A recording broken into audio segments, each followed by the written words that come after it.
Olá a todas e todos. Estamos seguindo com uma série de vídeos, um esforço analítico aprofundado da situação histórica, geopolítica, social e econômica mundial contemporânea.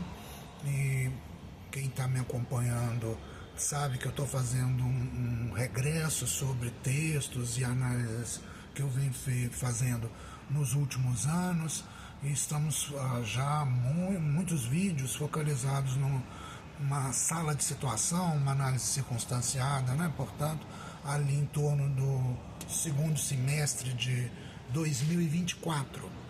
E a última parte desse texto, desse registro, né, analítico, está voltada para a questão ideológica, é uma questão mais teórica, mais filosófica propriamente, se vocês quiserem, mas que é fundamental para estabelecer ou registrar, determinar bases analíticas para a gente entender melhor a realidade e poder também nos posicionar de forma mais coerente, consciente nessa realidade histórica tão turbulenta e em grandes transformações que a gente está vivendo agora.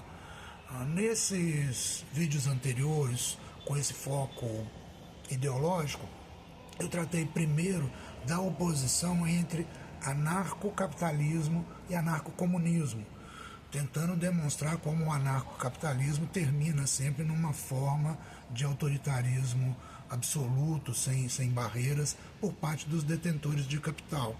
É essa ideologia de um Milley, essa ideologia da Palantir, e isso está registrado aí nos vídeos anteriores. Depois tratamos do confronto entre liberalismo, neoliberalismo e socialismo, que é um confronto muito presente no momento e se tornará muito mais. A questão entre anarcocapitalismo e anarcocomunismo, ela é presente agora como questão realmente ideológica, sem ainda, apesar, né, de um governo Milley, apesar do manifesto da Palantir recente, isso tudo ainda é uma questão de futuro, mas justamente é disso que trata a ideologia, então é importante tratar. Agora, a questão entre socialismo e neoliberalismo é uma questão já mais próxima, sobretudo pela grande emergência da China no mundo e pela grande derrota do neoliberalismo que nós estamos vivendo no presente, com essa imensa crise mundial, esse crescendo de guerras, e tudo isso está ligado à crise final da onda neoliberal, a crise econômica de base, para tudo, que é a base para tudo que está acontecendo em termos de tumulto e transformação no mundo agora.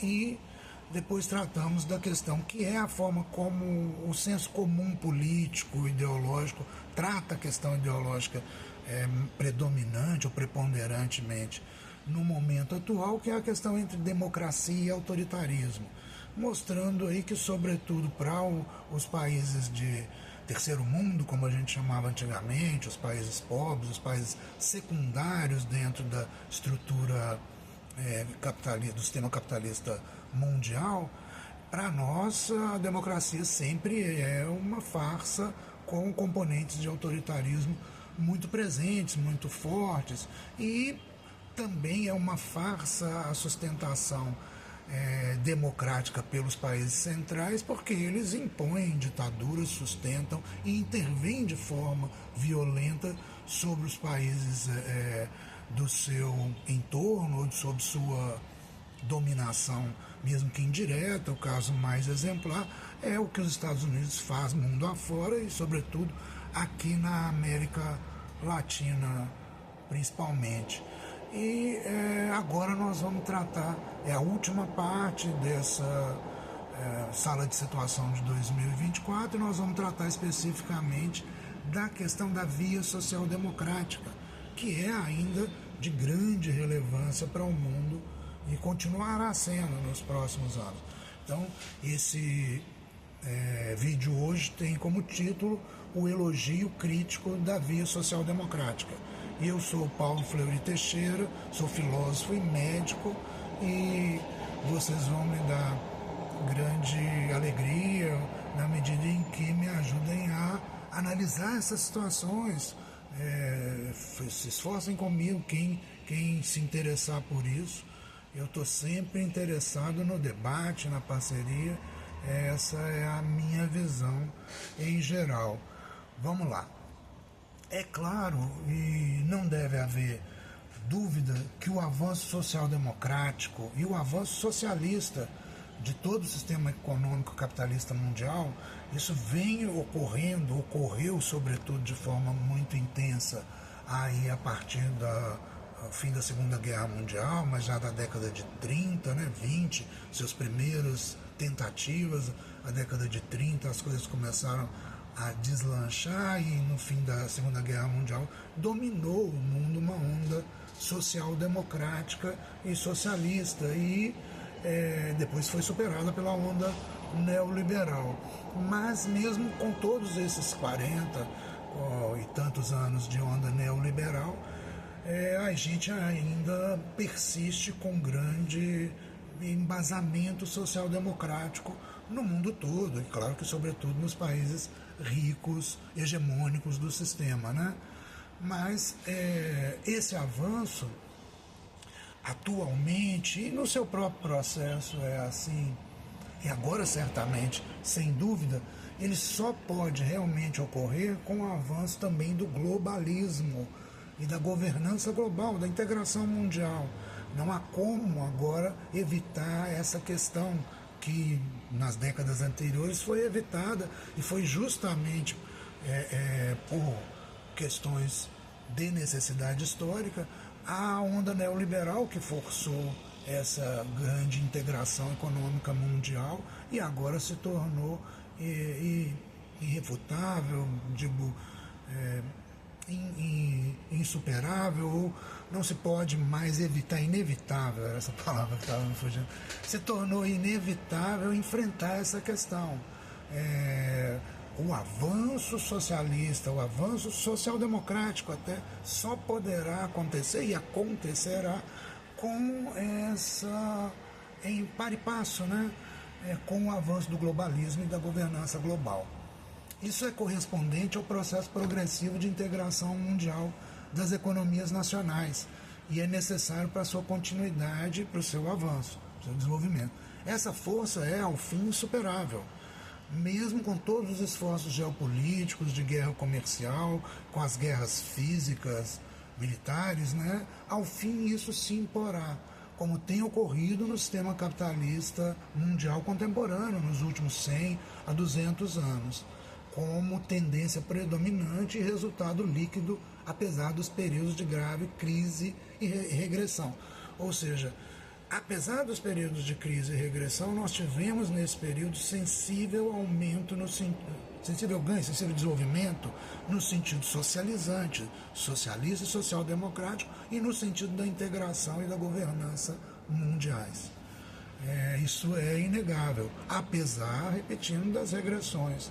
A força integrativa prosseguirá, e a globalização mundial não será detida. Nem mesmo é possível desfazer o nível atual de integração. Os custos seriam altos demais. Somente à custa de destruição generalizada e intensa regressão civilizatória, as forças de desenvolvimento e integração produtivas da humanidade poderiam ser detidas nesse momento histórico. A não ser pelas grandes crises civilizatórias, portanto, por guerras mundiais absolutas, por grandes crises climáticas e ecológicas em geral, isso não acontecerá. A recessão e a guerra são certamente forças e formas de contraposição a essas tendências de desenvolvimento e integração produtiva e social mundiais.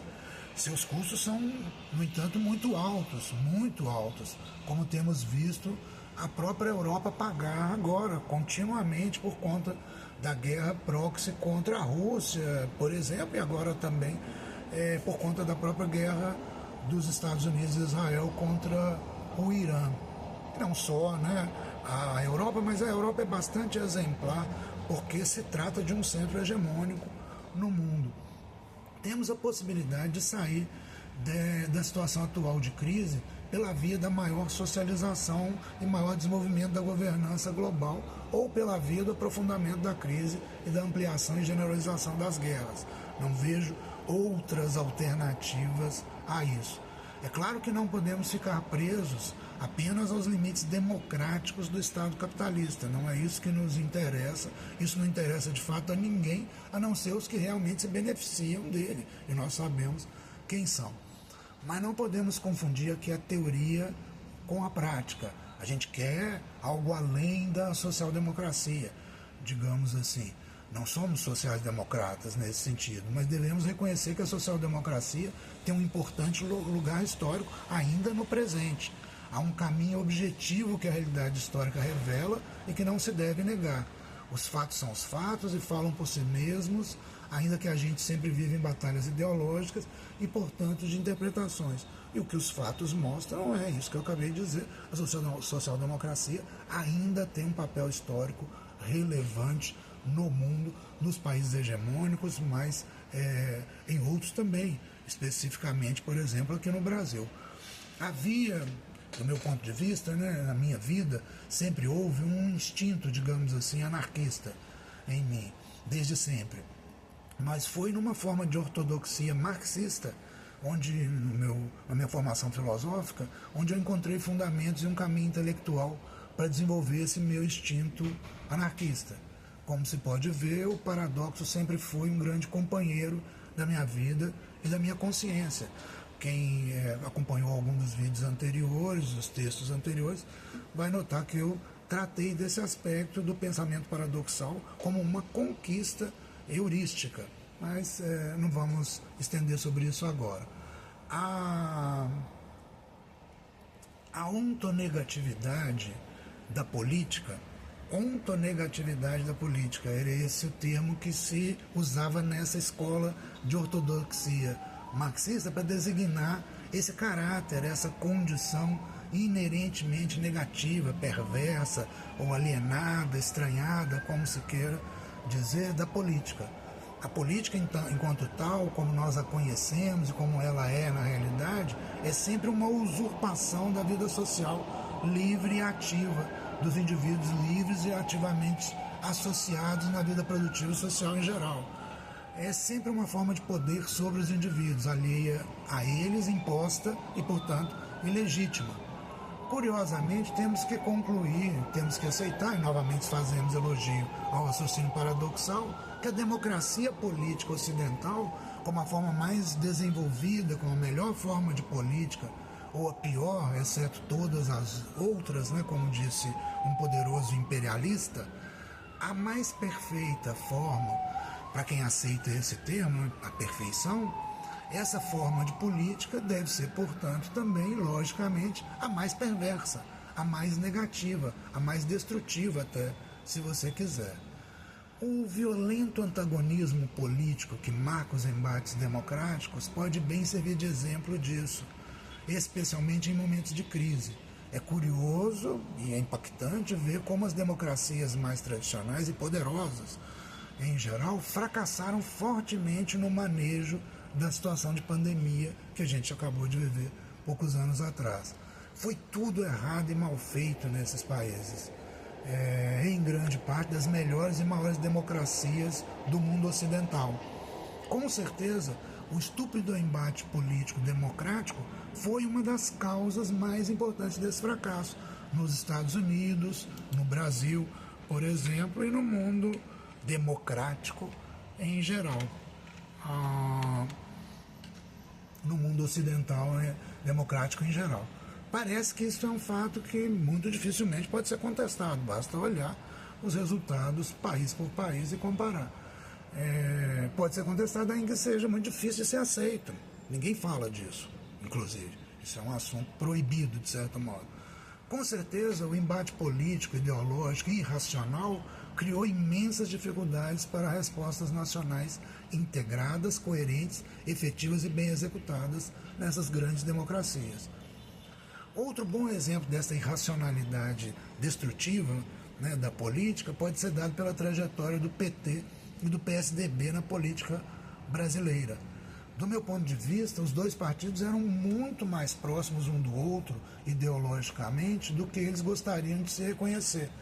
Ao menos nas suas origens e suas pretensões ideológicas, eles eram ambos sociais-democratas, mas precisavam se contrapor politicamente. Essa era a condição de sobrevivência, disputa de poder, na qual eles estavam jogados pela disputa democrática.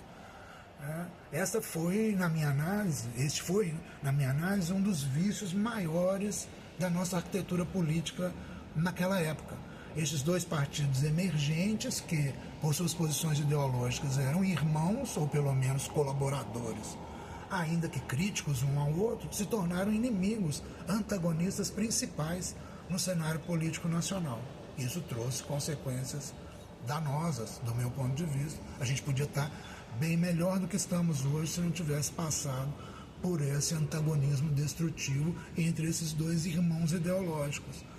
Para mim, hoje o PSDB é outra coisa, né? Foi se tornando cada vez mais outra coisa e não tem nem hoje caráter ideológico nenhum, talvez.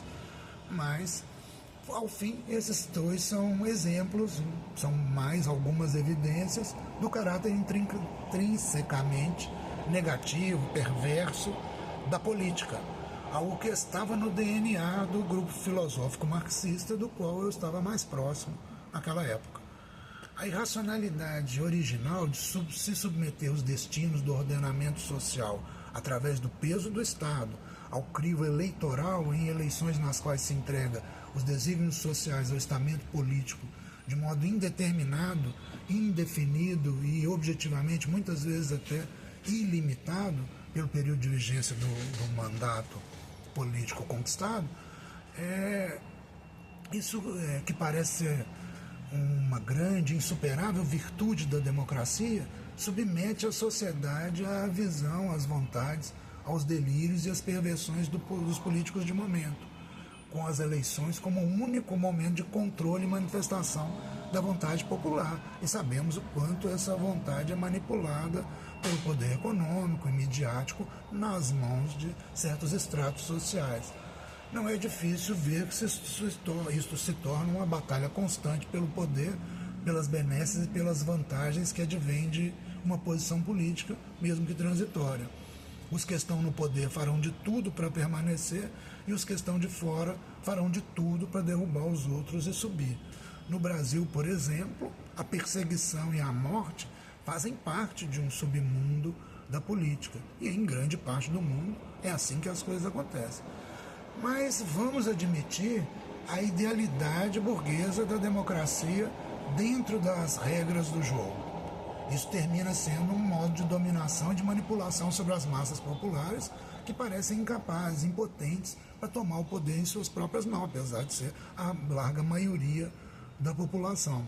Então os representantes políticos fazem esse papel em nosso nome, com nossa autorização, dada nas eleições. Não importa com quanta mentira, com quanta manipulação da mídia e do poder judiciário, nem com quanta imposição de poder econômico isso é conquistado, né? Dentro das regras do jogo democrático, tudo isso é aceito, de algum modo. Faz parte da estrutura social e do jogo político. A mentira e as fake news são constitutivas da democracia em sua melhor forma, não apenas das degenerações da democracia.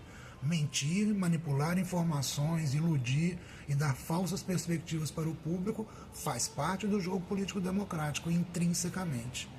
A ideia singela do ideal democrático é que a liberdade de expressão política e a disputa eleitoral honestas seriam suficientes para garantir que as más condutas fossem punidas e o caminho do melhor bem comum terminaria se impondo, ao passo que todos os outros sistemas não teriam essas virtudes. Não posso, talvez, como eu disse de início, falar em relação aos países dominantes no sistema capitalista mundial contemporâneo, mas posso falar do prisma do resto do mundo, de certo modo. E aqui fica bem claro que nada disso se sustenta de fato. Nem a plenitude da liberdade de expressão, por exemplo, é realmente garantida jamais, em lugar algum, e não é errado, nem é errado, né? De fato tem limites para a liberdade de expressão. Temos aqui discuti-los para deliberar conscientemente sobre eles. Nem a continuidade das eleições é realmente suficiente para garantir a punição das más condutas políticas e para encontrar o caminho do melhor bem comum. Ao contrário, muitas vezes parece que nós aqui, no famoso terceiro mundo, como se chamava, somos sempre condenados aos piores fracassos nessa área. E querem dizer que isso é culpa nossa, que é algum vício congênito que nós temos, ignorando a condição estrutural do sistema capitalista mundial como um todo, colocando isso como um vício de subjetividade, o que justificaria a nossa condição eterna de subalternos, dominados, subservientes, que é a visão política da direita, por exemplo, dominante no Brasil em relação aos Estados Unidos. Isso para eles nunca vai mudar, nem deverá mudar nunca. É uma loucura projetar uma posição política desse modo, mas ela costuma ser vencedora quando se está debaixo do tacão de um país tão dominante como os Estados Unidos, e sempre vai encontrar lacaios e gente subserviente, vil o suficiente para cumprir esse papel. Tem interesses econômicos claramente nisso aí, né? Mas eu quero dialogar, como eu estou tentando, com o melhor da ideologia democrática e, portanto, com as visões dos países dominantes também. Vale perguntar para eles, logo de saída, o melhor da democracia, se a gente retirar a condição de países imperialistas, ainda assim resultaria nas condições sociais superiores, que se viu de um modo ou de outro no pós-Segunda Guerra Mundial para cá, nesses países centrais do Oeste, do Norte, hegemônicos, persistiriam os ganhos sociais ou eles estariam mais ligados mesmo às vantagens econômicas da posição imperialista no mundo do que à superioridade da sua democracia e da superestrutura institucional, em geral. Mas enfim, seja como for, de um modo ou de outro, para os povos locais dos países imperialistas, de fato, alguma forma de social-democracia se impôs, se estabeleceu, deu o tom da vida social desde os anos seguintes à Segunda Guerra Mundial e persiste ainda em grande medida, dando tom na institucionalidade e na vida social desse país. E isto para o bem desses países e ainda, de certo modo, com tudo o que o imperialismo causa, para o bem de outros países também. Tudo isso mostra que, no entanto, se mostra, né, essa força social-democrata muito nas situações de crise. É a política anticíclica social-democrática que entra em ação sempre nessas condições. E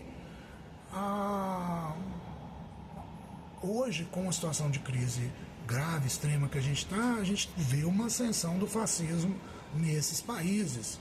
E com certeza a social-democracia é uma grande força para barrar essa ascensão. E, de todo modo, no mundo todo, considerando a grande crise que nós estamos, só uma nova valorização do trabalho social, da dignidade social dos trabalhadores, real, material e subjetiva, em termos de condições e de qualidade de vida, pode ser base firme e, ao mesmo tempo, vai ser o produto do novo desenvolvimento de uma economia social sustentável, né, e progressista. A retomada da produção do trabalho social organizados em nível mundial são condições inelutáveis para a vida social atual, para o nível de industrialização e desenvolvimento tecnológico que a gente se encontra. E isso será positivo para o mundo em geral. As conquistas sociais democráticas podem e devem ser retomadas, revistas, recriadas, desenvolvidas nas condições tecnológicas no momento atual de globalização produtiva e social em que a gente está. Essa deve ser a via pela qual os países hegemônicos se assegurarão uma saída sustentável da crise econômica em que eles estão metidos desde 2007. E isto é uma barreira contra o belicismo, o nacionalismo, o fascismo nesses países e no mundo. Mas nada evitará a decadência dessa aliança hegemônica que hoje domina o mundo e que nós estamos vendo claramente diante dos nossos olhos. É isso por hoje, até o próximo vídeo.